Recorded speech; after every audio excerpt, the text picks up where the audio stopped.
Chapter 15.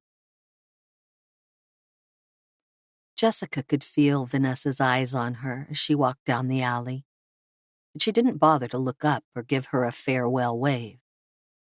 The bottom line was, even though the woman had done her a small act of kindness, she was one of the party who had robbed her of everything. The bottle of water was an offering meant to assuage Vanessa's own guilt, and Jessica wasn't about to give the woman a gesture that would in any way signal that how she had acted and what she had done was okay. Thus, she turned into the narrow alley Vanessa had pointed out without looking back. And once she was in it, she did her best to drive all thoughts of what had just happened to her out of her head. While the bottle of water was an essential item, it wouldn't help in any manner against enemies, and Jessica was quite sure that she would encounter plenty more of those before she, Valerie, and Sydney were reunited. She needed a weapon, but she wasn't entirely sure where or how she should get her hands on one. Finding a firearm in this situation was about as likely as winning the lottery. So Jessica kept her eyes open for anything that might serve as an improvised weapon. Surely, she thought as she made her way through the narrow alley, there was something around here that could be used as a weapon. A metal pipe, an empty liquor bottle, a 2x4, hell, even a brick. She found nothing, though, as she walked along. There were a few dumpsters in the alley, but they had nothing in them but recycling materials or stinky refuse and rotting food scraps. Jessica was growing both increasingly worried and increasingly frightened as she continued through the alley. Although there was a block of large buildings between her and the street battle, the sound of explosions and gunfire were still terrifyingly loud and close. Also, the air was foggy and acrid with smoke, and it was not just that of gunpowder. There was a big fire burning somewhere, or rather, many large fires burning, and Jessica suspected that they would only grow bigger and more destructive and dangerous, which gave her even more of a reason to want to get out of the city as quickly as possible. She wasn't only worried about potentially getting trapped in a building engulfed by flames and burning to death, as scary as that was. She was also worried about the air getting so saturated with smoke that it became unbreathable. By the time she reached the underground parking lot exit, the one Vanessa had told her about, the smoke in the air was bad enough to have her coughing every few steps, and her eyes, throat, nose, and lungs were all burning. It was thus a relief to get down into the underground parking lot, where the smoke had not yet saturated the air, even though it was pitch black and she had neither a light nor weapons. Jessica paused before heading into the inky darkness of the parking garage. Stopping on the edge of the last of the dim light filtering in from outside to take a sip of water, which eased the horrible burning in her throat and got some of the awful taste of smoke out of her mouth. "All right," she said to herself. "This is it. It looks scary, but it's probably the safest part of the journey so far. Let's do this."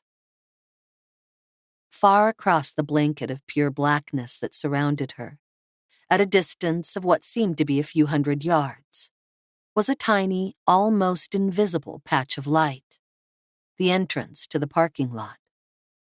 That point of light was the only guide Jessica had in all of the darkness, and it wouldn't tell her anything about obstacles in her path, like cars or concrete pillars, or drains that she might twist her ankle in, or objects she could trip over. She knew that even if she moved slowly and carefully, she still might injure herself. However, a bump on the head or a twisted ankle were infinitely preferable to a knife in the belly, a bullet through her torso, or a baseball bat to the head, all of which were very real possibilities if she tried to cover the same amount of ground up on the surface. There was nothing to do but head into the darkness. Jessica began making her way cautiously through the parking garage, one careful step at a time. Although the air down here was cleaner than it was on the surface, Smoke was starting to fill up this space as well, and her nose and throat soon began to burn. It made her want to break into a run and just try to get through the darkness as quickly as possible. But she knew that this would just result in an injury, and possibly a debilitating one. That theory proved correct after only 2 minutes, when she walked straight into the side of an SUV. Because she had been moving slowly and cautiously, she didn't hurt herself. But bumping into the car did give her a fright. Figuring that there might be something useful in the car, she tried the doors, feeling her way around it, since the only thing she could see in the darkness was the dim, distant light of the entrance. All of the doors were locked, though, so Jessica focused on the distant light and resumed moving toward it. It didn't take long to bump into another car, though, and she decided again to try the doors to see if it was open. This time, the door opened, and when it did, a puff of stale air, reeking of beer and cigarettes, hit Jessica in the face. She didn't allow this to deter her, since there might be something useful in the car, a lighter, a weapon, maybe even some food. She reached in, marveling that this sightless existence she was experiencing was how blind people lived 24/7, and began cautiously feeling her way around the car. She quickly realized that she was on the driver's side when she felt the steering wheel, and then the parking brake, and the stick shift. She felt around the front of the vehicle, but all she discovered was a pack of cigarettes. Just as she was about to climb in to search the passenger side and the cubbyhole, she paused. She thought she could hear something. Suddenly, she froze. The realization of what it was she could hear hit her like a sucker punch. Someone was breathing nearby. Very nearby. Someone was sleeping in the back seat. Jessica sucked in a sharp breath as panic and fear came flooding through her. She forced herself to stay calm, though. The person was still asleep, and as long as she didn't rock the vehicle or make any loud noises, they were likely to stay that way. She guessed that it was some drunk who had decided to sleep in his car after a bender the previous night, rather than risk driving home or taking an expensive Uber. And soon he or she was going to wake up to the end of the world. Holding her breath and moving as slowly and cautiously as she could, Jessica backed out of the car. She figured if she left the door open and quietly moved away, the person would stay sleeping and she wouldn't be in any danger. Hey, what the fuck? Who the fuck is there? What the fuck is going on? The person suddenly roaring from the back seat was a man, a young man by the sound of it. Jessica let out a scream of fright and fell backward out of the car, hitting the rough ground hard. It wasn't much of a fall, but she landed in such a way that all the air was driven from her lungs, and she was left lying on the ground, gasping for breath that just wouldn't come. Fucking thief! The man roared, scrambling around in the back of his car. From the sound of his slurred words, he was still very much inebriated. You picked the wrong guy to fuck with. Why the fuck is it so fucking dark in here? Where are you, you piece of shit? I'll kill you. I'll fucking kill you. Jessica knew the best way to stay safe from the aggressive drunk was to remain silent. But instinct had taken over, and she couldn't stop herself from wheezing and gasping, trying to get air back into her empty lungs. I can hear you, you motherfucker, the man roared, slurring his words. You're dead. Then Jessica heard a sound that froze the blood in her veins. A pistol slide being racked. Hear that, you son of a bitch? The man yelled. You fucked with the wrong dude. She clamped her jaw shut, forcing her mouth to stay closed, and breathed in only through her nose.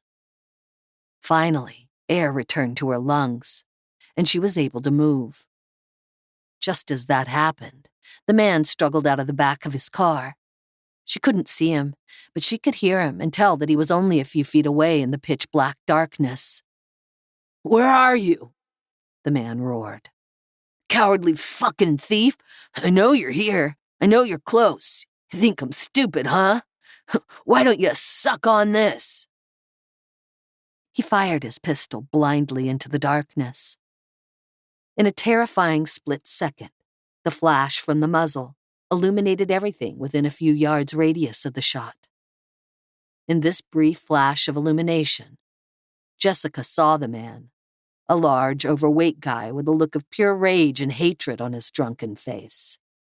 And he, in turn, saw her as she struggled to get up off the ground. The shot was aimed far from Jessica, and it struck a nearby car, shattering the windshield. Now, however, the man had seen exactly where Jessica was, and he knew where to fire. She dived blindly into the darkness, caring only about getting out of the direction of his shooting.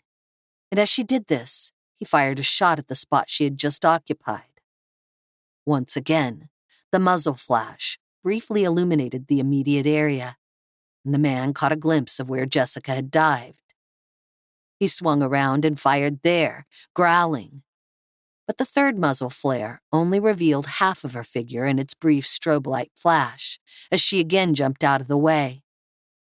Little bitch, the man roared, panting. Trying to rob me while I was sleeping. You fucking whore. I'll teach you. I'll show you just how bad you fucked up today.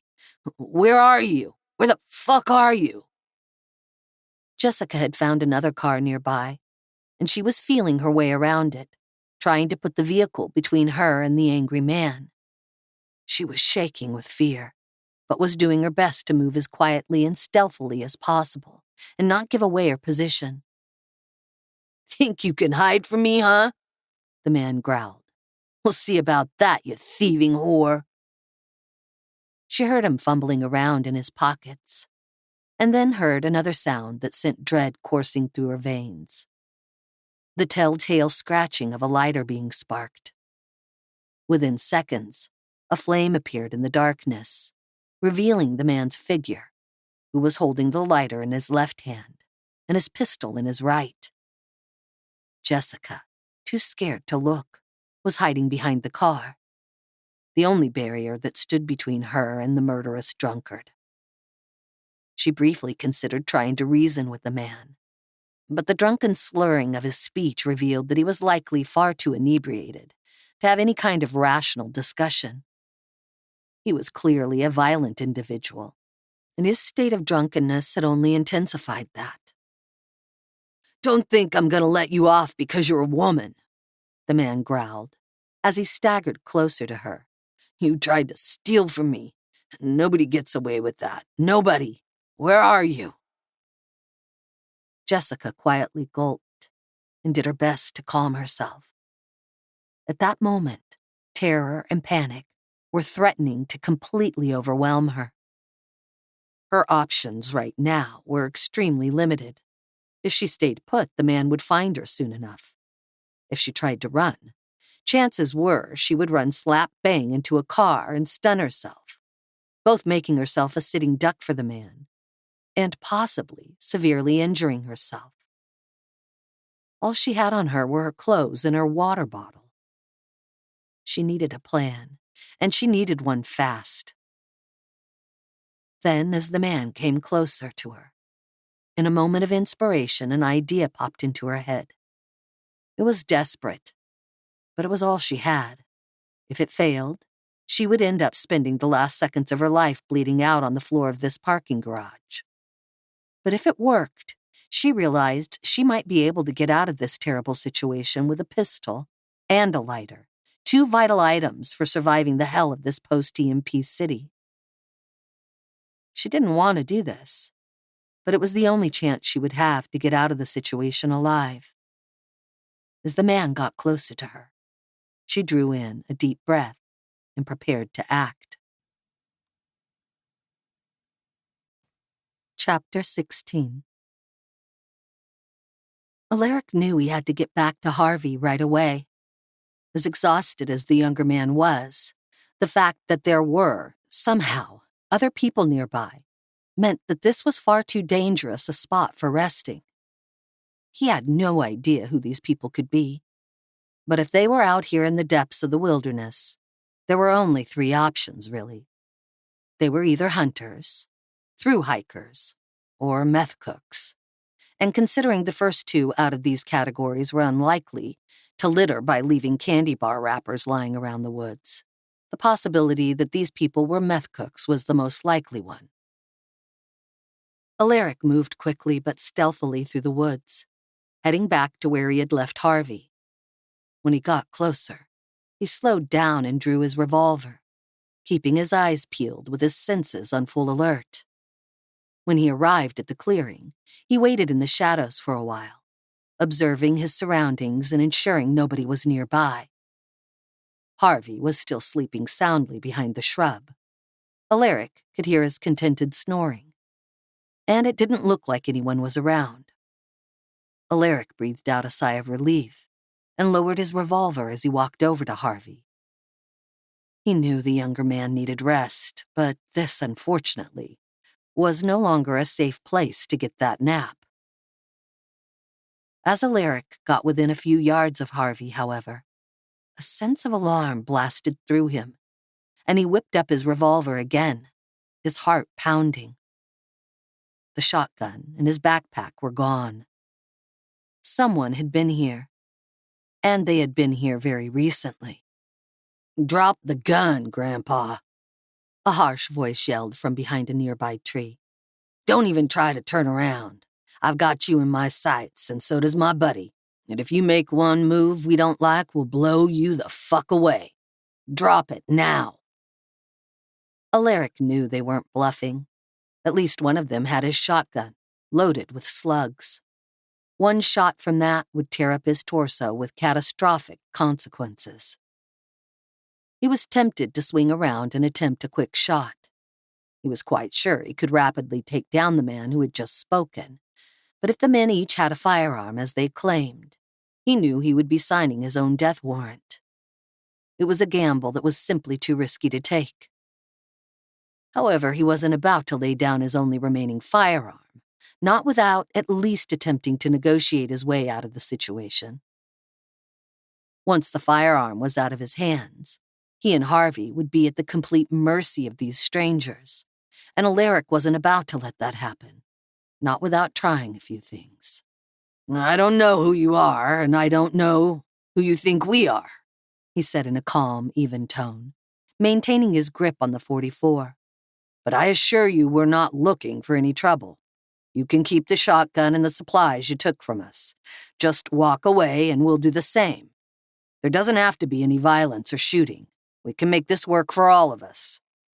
I don't know if you're deaf or just plain stupid, old man. Or maybe you don't speak English too good," the man snarled. "But it seems like you didn't understand a fucking word I just said. I'm gonna say it again, nice and clear for you. And if you don't do what I say this time, I'm gonna put a fist-sized hole through your body with this here shotgun. Put down your fucking gun now. I ain't gonna say it again. Now means now, as in 5, 4, 3, 2. Alaric realized these men could not be negotiated with. There was a harsh and unforgiving rage in those words, a deep and potent menace. He couldn't see the man, but he had heard that tone enough times in his military career to recognize it. He understood with chilling clarity that the man absolutely would pull the trigger if he didn't comply. All right, easy there, easy," he said, slowly squatting to reluctantly set his revolver on the ground. "There, I did what you said. Now, can I turn around and see who I'm talking to?" "Hands behind your head, and you fucking keep 'em there," the man growled. "Turn around slow, real slow, and don't try nothing stupid because my trigger finger is itchy, man. It's real fucking itchy. You get what I'm saying?" "I understand," Alaric said calmly, placing his hands behind his head. He turned around slowly and finally got to see who it was who was threatening him. There were 2 men. One had Alaric's shotgun, while the other was armed with a 9mm pistol. Alaric was relieved he hadn't taken the gamble and tried to attack. He certainly would have been killed. Both men were probably in their 30s, but their drug habits made them look a lot older than they were. Both had mouths full of rotting and missing teeth, and their faces were haggard, their eyes and hair wild. The one with the shotgun had long, greasy red hair, while the one with a pistol had a messy nest of curly black hair and a dense black beard. Their clothes were not those of hikers or hunters. Instead, they were dressed in grubby flannel shirts and dirty jeans. Alaric had no doubt that these men had a cabin out here where they cooked up meth or produced other drugs. Now that Alaric was unarmed, the men stepped out from their hiding places and began walking slowly toward him, keeping their guns trained on him. "Step away from that hand cannon," growled the red-haired man, the one with the shotgun. "Do it nice and slow now. Go on, move away from it." Alaric kept his hands behind his head and did as the man said, walking slowly away from the revolver. "Cliff, go pick it up," the red-haired man said to his companion, who rushed forward and snatched the magnum off the ground. He then trained both of his handguns on Alaric, gripping one in each hand, grinning at him with an evil leer. "Go on over there, wake up your cop buddy," the man named Cliff said. "Go on, wake him up, and then both of you stand under that there tree," he said, pointing at a large oak. "We're not cops," Alaric said, as he walked over to Harvey. "I'm a helicopter pilot, and that guy over there is a researcher from—" "Shut up," the first man yelled. "Get your buddy up and keep your damn mouth shut before we put a bunch of holes in you." Alaric realized that, for the moment, he would have to simply do as the men said and keep quiet. He knelt next to Harvey and shook the younger man until he opened his eyes. What are you doing?" Harvey groaned sleepily. "I need more sleep, Alaric. My shoulder's hurting bad, and I'm so—" "You have to get up, Harvey," Alaric said firmly. The look in his eyes immediately told Harvey there was trouble. "What's going on?" Harvey said, sitting up and blinking. It was then that he saw the two men, and when he saw the guns in their hands, he understood. "Oh, shit," he murmured, the color draining from his face. "Oh, shit, Alaric. Oh, shit." "Shut up, Sleepy," the man with the shotgun roared. "Get your ass up and both of you stand up against that tree there. Do it." Okay, Harvey gasped. Alaric helped him to his feet, and the two of them slunk over to the tree. They stood there while the two men whispered urgently to each other, shooting suspicious glances in their direction every few seconds. "Who are they? What are they going to do to us?" Harvey whispered softly to Alaric. "I'm pretty sure they're meth cooks or something along those lines," Alaric whispered back. "And they're pretty convinced that we're cops, and I'm fairly certain I know what that means when it comes to what they intend to do with us," he added grimly. "What does that mean?" Harvey stammered. "What are they going to do to us?" "I think you know what people like them do to cops they think are threatening their livelihoods. Out here in the middle of nowhere, Harvey." Harvey gulped. "Oh, God. Oh, my God. I can't die like this. I can't have survived being attacked by a freaking grizzly bear only to die like this." Before Alaric could respond, the men turned to face them. "All right, pigs," the man with the shotgun growled, his eyes glowing with hatred and wrath. "We've made up our minds about what to do with you two. Turn around and face the tree, then get on your knees." Please," Harvey begged, on the verge of tears. "We're not police officers. We don't care what you're doing out here. I'm a college researcher. My college ID is in my backpack and—" "I can shoot you right now, you little bitch," the man snarled. "But I'll put a slug through your stomach, make sure you die nice and slow. You can do what we say, and we'll make it quick and merciful." "Do what they say, Harvey," Alaric said softly. "It'll be okay." He turned around to face the oak trunk and slowly sank to his knees. Harvey began weeping and sobbing, but he too did the same. Then the men walked over slowly to them to put bullets in the back of their heads. Chapter 17. The Gremlin may have been a reliable vehicle, but it was neither fast nor powerful, and Sidney knew there was no way he could be able to outrun the men on dirt bikes. That left him with only two choices. He could either surrender and hope they showed him mercy, or he could fight. He didn't have the luxury of time to contemplate the decision. Instead, he simply went with his instinct, which was that of a protective father doing whatever was necessary to protect his only child. "Valerie, get down in the footwell," he said to his daughter. "But Daddy," she began, her eyes teary, her face full of fear, which was completely understandable and justified given the current situation. "No buts, Valerie, do it now," Sidney yelled. Valerie, whimpering and sobbing, unclipped her seatbelt and climbed down into the passenger floorboard. Good girl, well done," Sidney said, in a much more sympathetic tone, glancing in the rearview mirror. He saw the bikes were getting rapidly closer, and his heart began to drum a machine gun beat in his chest. "Now tuck your head, cover it with your hands, and stay like that no matter what happens. You can only move when I say it's safe to get up, okay?" "Oh, okay, Daddy," she sobbed. "I want to go home. I want to see Mommy. I don't like this. Soon, sweetie, soon, okay? For now, though, you just have to trust me and do as I say." The first of the motorcycles were almost on them now.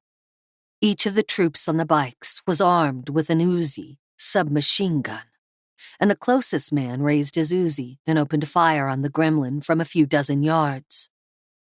Bullets peppered the back of the vehicle, and Sidney instinctively ducked. 2 bullets ripped through the passenger seat. Another burst through the driver's headrest, and 5 more punched neat holes through the windshield. Sidney had his pistol on his lap, but there was no way he could even think of firing it, not while trying to keep the car on the road. Instead, he intended to use the vehicle itself as a weapon. He glanced in the rearview mirror, keeping his head down, and saw that the closest of the riders was almost on him, and the man was raising his Uzi to take another shot. "Hold on, sweetie," Sidney said. Gritting his teeth, Sidney stomped as hard as he could on the brakes, slamming both feet onto the pedal. The rider behind him had no time to grab his own brakes, and his bike slammed into the back of the Gremlin, catapulting him over the vehicle and onto the road. However, the other 2 riders were able to react in time, and they swerved around the car, one on each side. As soon as Sidney felt the bump of the rider hitting the rear of the Gremlin, he took his foot off the brake pedal and instead hit the gas, attempting to swerve into the rider who had passed him on his left. In doing so, he avoided running over the rider who had just hit him, who crashed into the ground and tumbled along the road like a rag doll. Sidney missed, though, and the rider got away. But now both of them were in front of him, and he had the advantage, if only temporarily. The rider to his right twisted his torso and unleashed a burst of Uzi fire in Sidney's direction. Again, Sidney ducked behind the steering wheel, just in time, as a spray of automatic fire hammered the hood and dash. This burst took out what was left of the windshield, and both Sidney and Valerie were showered with a rain of glass shards. Before Sidney popped up his head again, he grabbed his pistol. Now that the riders were in front of him, he would actually have the chance to fire on them. Everything was moving fast, too fast. The car, the bikes, time.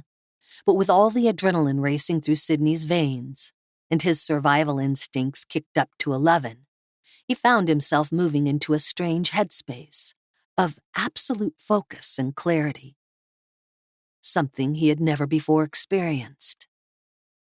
He popped his head back up with his left hand on the steering wheel and the pistol in his right. It seemed almost supernatural, this immensely clear focus he now possessed.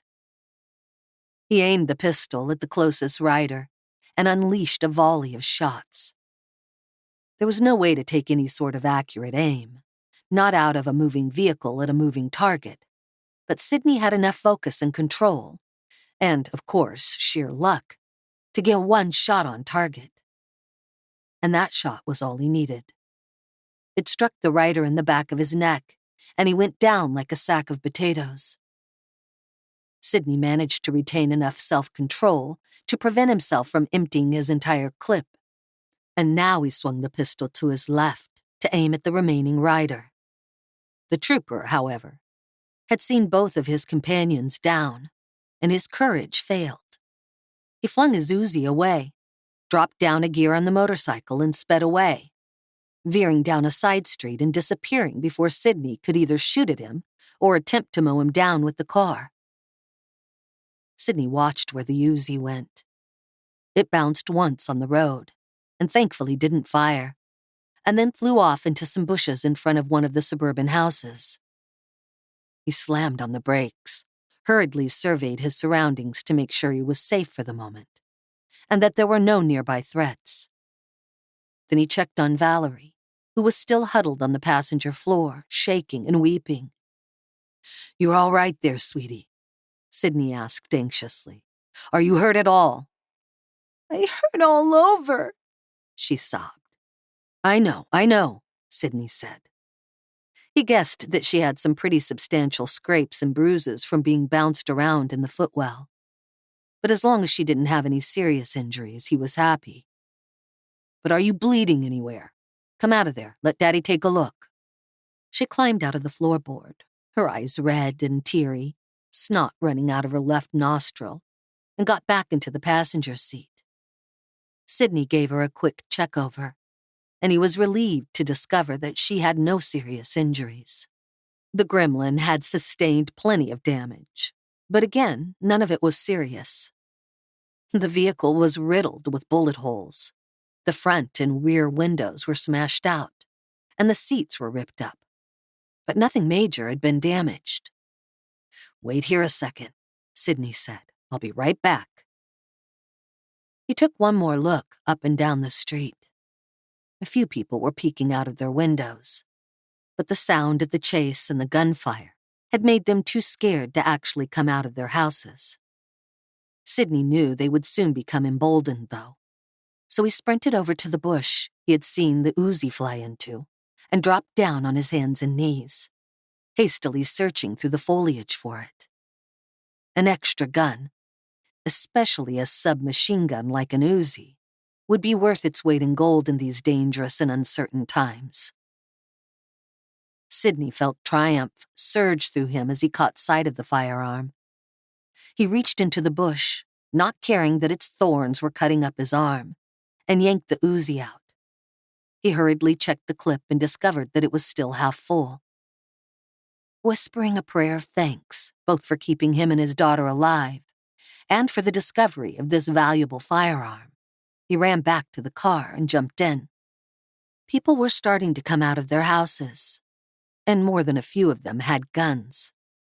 Right now, with almost every other car on the road as dead and incapable of motion as a boat anchor, Sidney knew people would do anything to get their hands on a working vehicle, even one as unglamorous as an AMC Gremlin. He wasn't about to stick around and wait for some desperate person with a gun in their hands to take it from him. "Hold tight," he said to Valerie. "Daddy's going to have to drive fast again." "I don't like it when you drive fast," she sobbed. Sidney ignored her, put the car in gear, and stomped on the gas. "I'm sorry, I don't like it either, but there are lots of bad people around, and they might try to do bad things to us if we don't drive fast, okay?" "Okay, Daddy." "That's my brave little girl," Sidney said, trying to sound as reassuring as he could. "You can be a brave little girl, right? Try not to cry, right?" "I'll try," Valerie said, nodding determinedly. "Good girl." Sidney raced down the street, but now he wasn't looking for a way to drive into the city. He still intended to go there, of course, but not in the car. All possible routes into the city, he now knew, were blocked, at least to automobiles. However, he had a plan to get in. He wasn't about to give up the only chance he would have to save his wife from the unfolding hell. It was as risky a plan as any, but it had come down to this. Desperate times required desperate measures, and Sydney was about to attempt an extremely desperate measure. Chapter 18. Jessica's plan was desperate, but it was all she had. And for it to work, she knew she needed to disguise the terror on her face and replace that look of anguish with something more suitable. She drew in a deep breath, held in her lungs for a while to calm herself, and then let it out in a soft sigh. As terrifying as the situation was, she forced herself to transport her mind back to her college days, when she had been part of the Amateur Dramatic Society and had learned some basic acting skills. Then she took off her blouse and unclipped her bra and dropped them onto the ground, and then pulled her shoes, socks, and jeans off so that she was clad only in her panties. The only thing she kept was the water bottle, which she gripped loosely in her right hand. "Come out, you thieving slut!" the drunker roared from the other side of the car. "I'll teach you. I'll fucking teach you to try to rip me off." Jessica unbound her hair so that it hung loosely around her shoulders, and then she spoke up. "Wait," she called out. "Please, please don't shoot me. I'm sorry for what I did. And maybe, just maybe," she purred in as sultry a voice as she could put on, "we can work a little something out between us. Just you and me in the back seat for you to let me go." "I'm not promising you anything," the man growled. But Jessica could hear that she had piqued his curiosity. "But come on out. Maybe I'll let you off the hook. Maybe." Jessica drew in another deep breath. Then she stepped out from behind the car and slowly entered the circle of gentle light cast by the drunkard's lighter. He sucked in a sharp breath when he saw that she was almost naked. She walked slowly toward him, taking deliberate, dainty steps, locking a seductive stare into his eyes. "I didn't know you were so beautiful," he gasped, his mouth hanging open, his eyes bulging. "I wouldn't have shot at you if I'd known." "That's okay," she purred, smiling, even though fear was still flowing like ice water through her veins. "I didn't realize you were so strong and manly and powerful." The man slowly lowered his pistol and licked his cracked lips as he drank in the sight of Jessica's half-naked form. His eyes were drawn, as if by the force of immensely potent magnets, to her bare breasts. And as he stared at them, his arms became limp at his sides. It was the moment Jessica had been waiting for. Moving with a sudden lightning-fast surge, she lunged forward, aiming a swift and powerful karate kick at the man's right hand. She had gambled on the fact that the amount of alcohol still in his system would slow his reflexes, enough to allow her to pull her daring plan off. And she was right. Before he could jerk his hand out of the way, her foot connected with it, and her kick sent the pistol flying out of his hand. It disappeared into the darkness and landed with a clatter on the hard ground a few yards away. Jessica, however, wasn't worried about where it was at this moment.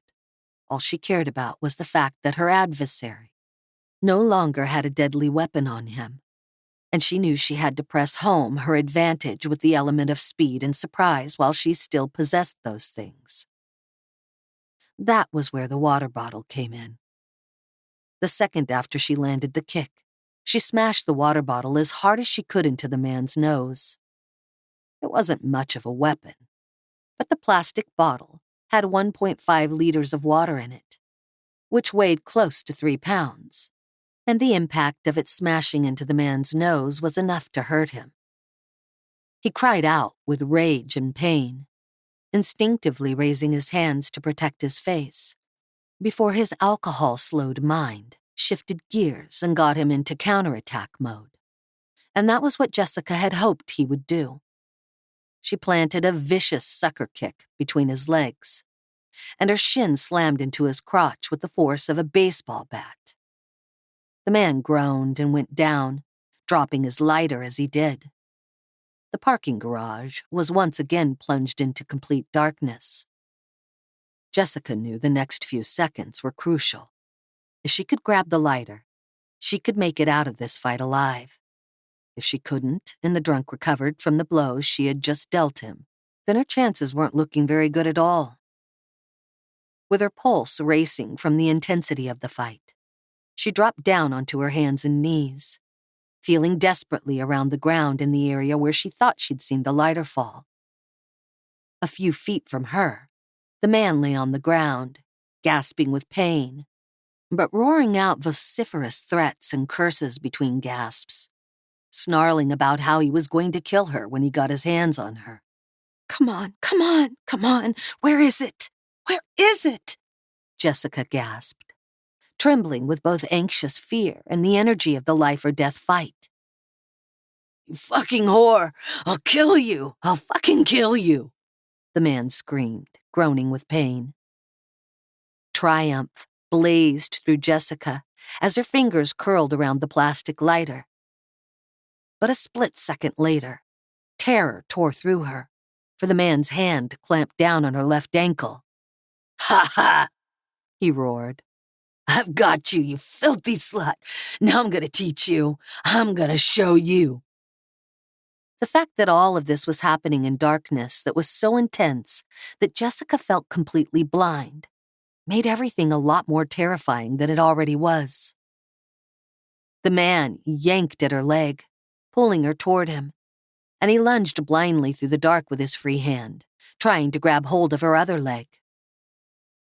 Get off me, you piece of shit! She screamed, kicking with her free leg and hoping to catch him in the face. Her kicks, however, met nothing but air. The man yanked at her leg again, growling wordlessly as he pulled her toward him.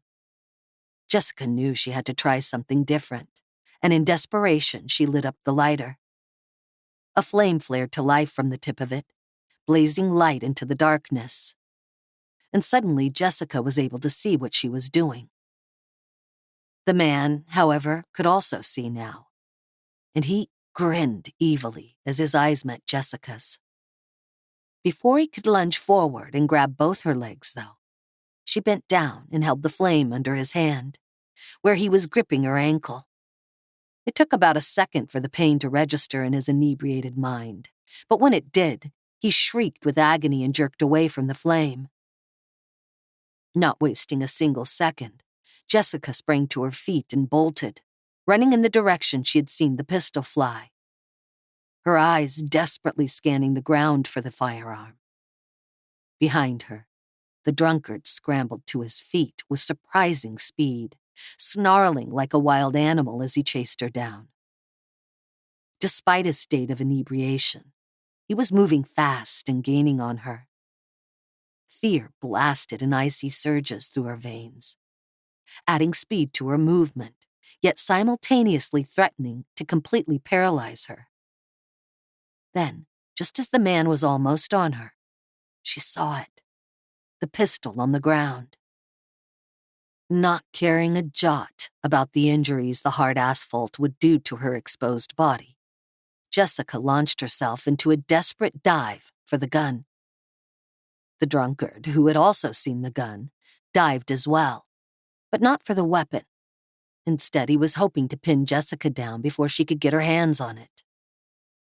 She hit the ground hard, skinning her elbows and knees, but she managed to get her right hand on the pistol, and just as she did, the man crashed down on her with all his weight, driving the air out of her lungs.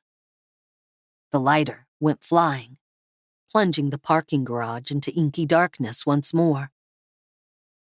The drunkard didn't feel the pain of his own landing, partly because he was drunk, and partly because Jessica's body had cushioned some of the impact.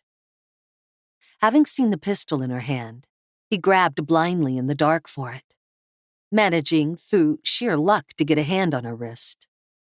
Neither of them spoke as they wrestled desperately in the dark for control of the pistol. That cold lump of steel that would determine which of them would leave this place alive.